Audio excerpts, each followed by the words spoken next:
your hand if you want to be successful. If you want success in life, whether it's in a relationship, in a new work project, whatever it is, life in general, if you want success, raise it high in the air. I want to be successful. Okay.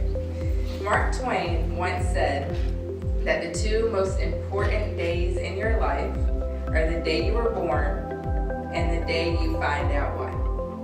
I was born on January 3rd, 1993. And I found out why I was put here about 12 years later from that date. I was speaking at a church and a man came up to me after the presentation. He was about 40, 45 years old. And I just remember being 12 and him being a lot older than me, but he had tears in his eyes. And I had no idea what was wrong, what was happening. I'm thinking, was my speech that bad? And he looked at me and he said, Raven, I just want you to know that I have tried to commit suicide 3 times in my life. And I was planning on trying again today. But after hearing you speak and seeing that a 12-year-old can be so passionate about life, I promise you right here, right now, I will never try to take my life again. And it was at that moment I knew why I was put on this earth. I knew I was put here to help other people and help people reach their full potential. But even though I knew why I was put here, sometimes throughout my life, I let other people dictate what I should be doing. And so throughout my life, I always heard, you're the smart girl. You know, you need to be a doctor. You need to find the cure to cancer, go to medical school. So when I went to Clemson, I was a 16-year-old kid, and I was a pre-pharmacy major. I said, I'm going to medical school, I'm going to do research, and I'm going to find this cure to cancer. But what I realized, even though I had a 4.0 GPR, it wasn't my passion. I couldn't see myself doing that every day. And I found that out because my mom asked me, she said, Ray, that's what she calls me. She said, Ray, what do you want to do? You know, and I said, I want to be a doctor. And she said, why? And I couldn't really give her an answer. And I said, well, you know, they help people. I could find a cure. You know, they get paid a lot of money. She said, Raven, that's not the answer. What would you do if you had to do it for free? If you had to wake up every day and do it for free? Or on the opposite end, if someone would pay you the greatest amount of money to do it, what would you do? What gives you passion? What makes you get up in the morning? And I said, I love to speak. I love to write. I love to help people. And she said, that's what you need to do. So within those next couple of weeks, I went to my advisor at Clemson. I changed my major. I went from being a pre-pharmacy, pre-med major to now as a communication studies and English major. And it was the best time of my life. I enjoyed Clemson so much more when I changed my major, and I realized that in life we have to follow our passions. We have to find out what we love, what makes us angry, what makes us sad, what are we passionate about, and that's what we should go forward with. But the problem is a lot of times we find out what we love and what we're passionate about, what we're good at.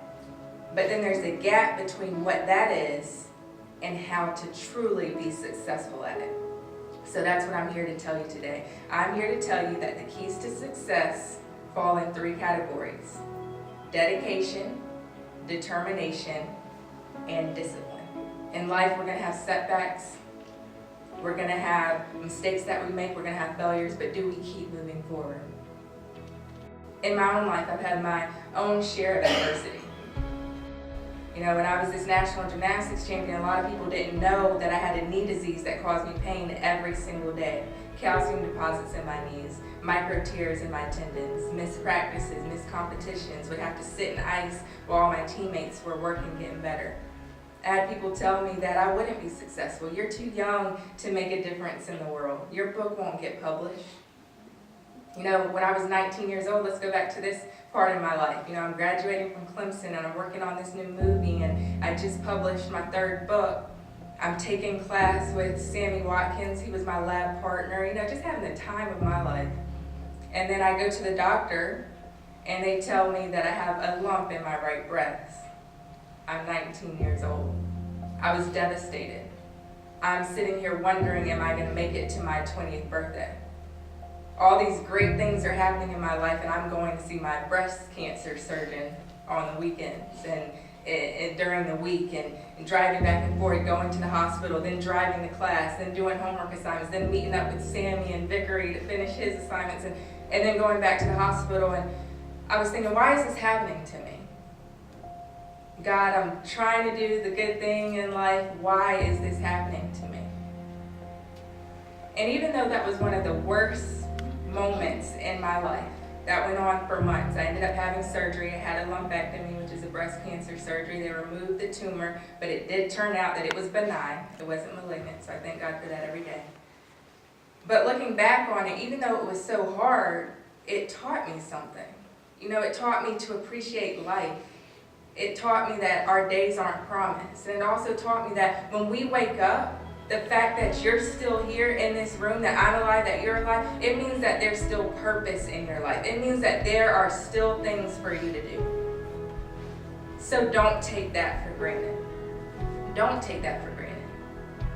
Whatever gifts you've been given, be determined to keep moving forward despite your adversity, despite your circumstance, because you're here. So appreciate the things around you. Don't let the little things upset you. There's a quote that says, I was mad because I had no shoes, and then I met a man who had no feet. Appreciate what's going on around you.